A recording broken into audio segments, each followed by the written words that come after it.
There's a right scale of remodel that you can start planning and carrying out right now. Whether you're putting things off because your DIY project is a little bit too big to tackle this weekend, or you're just worried about calling a contractor because you've heard the market is really crazy right now, there are things you can do to get a sense of satisfaction from your home, and there are actions you can take to set yourself up for success once you get underway.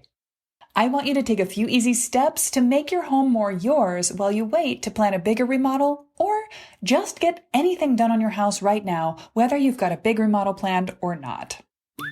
Hey there, welcome back to Mid-Mod Remodel. This is the show about updating MCM homes, helping you match a mid-century home to your modern life. I'm your host, Della Hansman, architect and mid-century ranch enthusiast. You're listening to Season 8, Episode 5.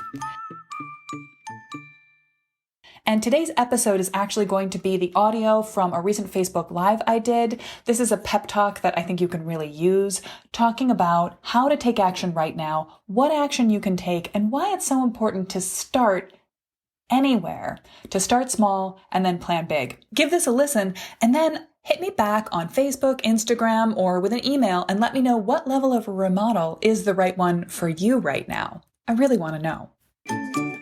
I want you to start now. I want you to start now and plan a remodel that's right for where you are in your life this year. Hi, I'm Della. I'm an architect who specializes in remodels for mid-century homes, and I'm just a general mid-century home enthusiast. What I want you to know is that you can make dramatic changes to your house with just a few tweaks, or you can make really dramatic transformations by overhauling everything in your home with the help of a general contractor. Both are totally legitimate ways to go about a remodel.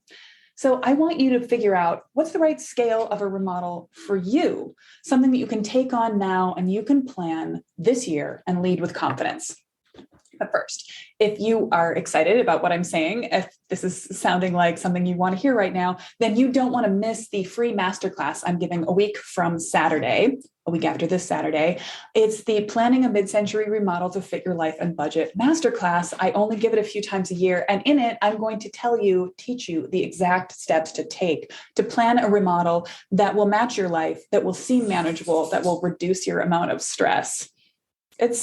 It's really everything I believe in. So if you're watching this on Facebook, there's a link below the video. If you're watching it on Instagram, there's a link in my bio. And if you're listening to this later on the podcast, just go to midmod-midwest.com/waitlist to put your name on the list and be the first to know when I'm going to have new information when you can sign up for that masterclass. All right. How do you know what scale of a remodel is even right for you? I have two steps that I want you to take here. One is start small, and two is think big. Last week, I was chatting with Sarah of Mid-Century Homes in Boise about front door curb appeal updates. And the front door area is such a perfect example of where a little improvement can do a huge amount of good. But you're also rewarded for basically any amount of effort you put into your front door area.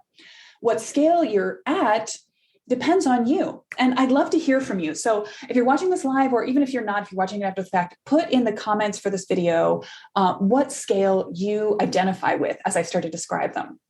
So here's how it goes. Most home remodels happen on one of three scales.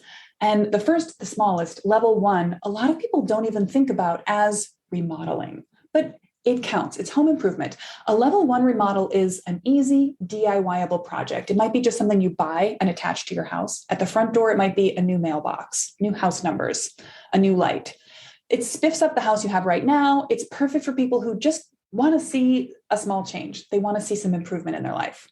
A level 2 remodel is a bit bigger of a deal. It's still DIY. It might be owner-led. So you're calling a contractor, you're getting a plumber to come in and help you with one thing, an electrician to come help you with another, but you're kind of taking on all of the steps. Often people who do level 2 remodels will sort of space their plans out over a couple of years. They'll start with one area of the house, do that until it's done, then move on to another. It's great for people who have more time than cash. It's great for people who don't want to have to move out of their house while they improve upon it. And it's great for people who like to be in control of what they're doing with their home and with their life. I actually just put up a reel on Instagram today about why I think a level 2 remodel is perfect for a mid-century homeowner, because you can completely sidestep the risk of having a well-meaning contractor who's had too many clients asking them for the HGTV special, just kind of erase the mid-century character of your home almost by accident. When you're calling the shots, that can't happen. Step three, level three, is a big contractor-led remodel. And these are still great. I love doing master plans for projects like these. They cost big, but they also have big transformations. And they're perfect for people who want a total transformation in their home. Each of them have their pros and cons, but I think you probably can identify almost immediately what level of remodel you are comfortable with. If you've never done anything to your house before, start really small. Just do something, one thing to give yourself a sense of, I can do this, of progress, of dopamine. If you're talking about the front door, let's just use the front door as an example. It's so perfect. If you're starting with the front door, I just want you to do two things for a level one remodel. Buy a new mailbox in your favorite color. I love Modbox mailbox for this, but there are a bunch of other mid-century adjacent mailbox companies that are coming out. And then paint your front door that same color, paint it to match. If you want to go beyond that, there's a couple of other little tweaks you can make, things that can be done in literally an hour or two. If you want to replace your house numbers, that's a great step, and it's really fun to do. If you're looking for modern house numbers, Actual Modern House Numbers is a company I love, and there's a number of other mid-century style, big, bold, fun colored house numbers that you can shop and attach to your house. Anyone can do this. Frankly, I think anyone could probably also replace their front lights.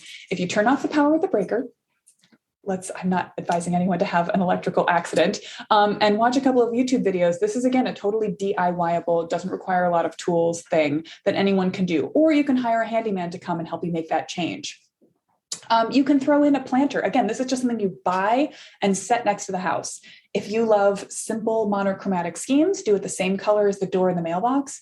If you like variety, do it in a complementary bold color. And you can go like vintage, mid-century, baby pink, powder blue. You can go 60s mod, orange, yellow, avocado green. You can choose your favorite color, whatever it is. It's your front door. You should love it. Now, if you are thinking about more of a level 2 remodel, you can go a little further, and you can think about things like changing the color of the entire house, paint your siding. By the way, do not paint your brick. You can improve the stoop, build it out so it's a little larger, more generous, build a front deck around your existing stoop or to replace it, add an overhanging roof element, a veranda, a pergola, even a shade sail that creates a sense of enclosure and protection at your front door. Think about sprucing up some mid-century landscaping. Spring is coming, and what can you plant that will help add interesting asymmetry and variety to your house? Can you make it more native pollinator friendly or more low maintenance, depending on your green thumb status? Mine is very low, so I always go for really easy to maintain minimalist landscaping. You can think about adding some decorative elements, a breeze block or a wood fence or wall that will just frame your yard, create layers of enclosure around your front door. And if you're thinking about a total transformation, a big contractor-led remodel, the thing you can do for your front door is a lot of builder-grade modest ranches. You just enter straight from the street right into your living room, which is a bit of an abrupt transition. If you're not at your front setback line, even just a 3-foot addition at the front of the house, changing the roof line, putting a cross gable on so you have a really interesting dramatic roof front. You could also extend that across so you increase the size of your garage a little bit, put on a new mid-century style garage door, get a bit more storage space, and have room to just come in to a tiny vestibule with a little tiny mini mudroom so you can drop your shoes, contain coats and hats and bags, and then turn to enter your living room. This could transform not just the front of your house, but the entire way you feel about entering it. All of these things are front door tweaks, and any of them is the right level. So as I was just using these examples, which one of these felt like the viable option to you? Which one of them was like, oh, I could do that. That could happen now. I have the skill set, I have the money, I have the resources to make that happen. Put it in the comments. I would really love to know. But here's the thing.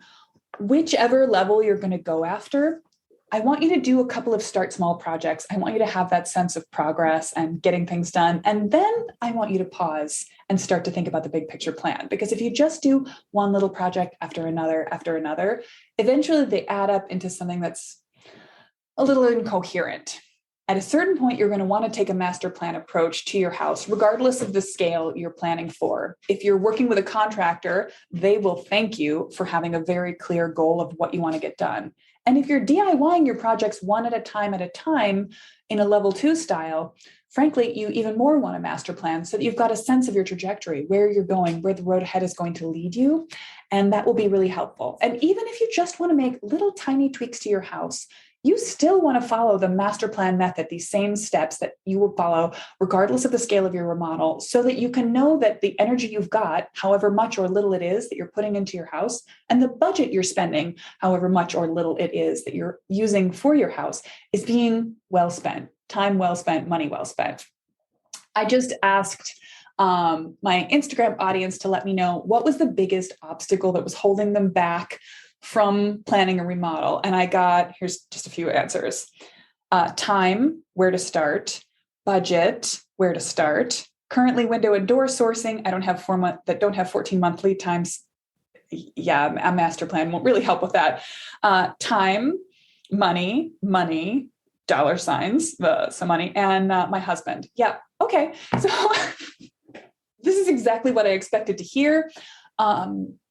These are the obstacles that hold us all back. But the thing is, even with a little bit of time, even with only a little bit of money, I don't want you to do nothing to your house. I want you to get the satisfaction of having done something. I want you to feel the win of progress. And so I have a couple of resources for this that are free and you can get right now. Actually, if you want a checklist of ideas you can tackle on your front door area, go to midmod-midwest.com/front door and download a free list. And if you're looking for sort of easy ways to get started, send me a DM on Instagram and I can send you a document. I'll put a link in my Instagram story too, to basically how you can start from 1, 2, 3 tiny things you can do at any place in your house, in your mudroom, in your living room, at your front door. Basically a formula for building out easy weekend, tiny micro moves that will still give you a sense of real satisfaction, a sense of I took a step forward and now this house is a little bit more my own, whether it's the house you've been living in for years and are kind of feeling stagnant about, to refresh your sense of ownership of it, or whether you just moving into the house, the first thing you do to it can really feel satisfying. It's you putting your stamp on the place. It's you making your mark.